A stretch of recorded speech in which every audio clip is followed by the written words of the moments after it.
Wacht niet zo'n oomlikkie, Henko. 5 gaan in 6 in. Hoeveel keer? 1 keer. 1 keer. Oké. So, ek doen deel. Dan maal ek. 1 maal 5 is 5. Dan minus, dan trek ek af.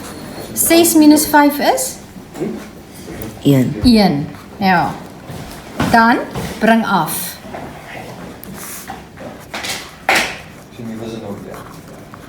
Goed. Nou staan daar 11. Hoeveel keer gaan 5 in 11 in? 2 keer. 2 keer.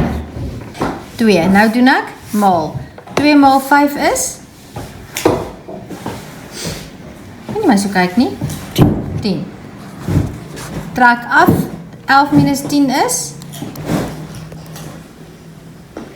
Sê maar. 1. Kyk.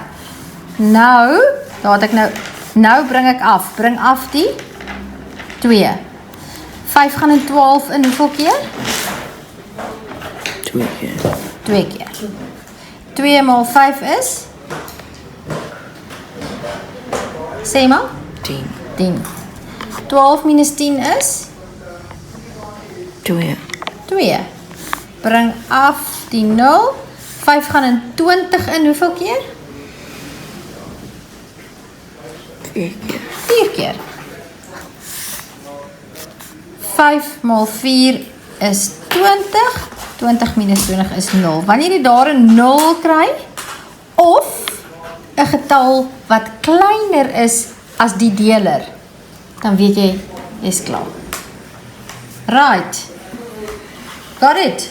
Onthou, die stappe is deel, maal, minus, bring af. Dan begin jy weer. Deel, maal, minus, bring af. Deel, maal, minus, bring af. En dan begin jy weer.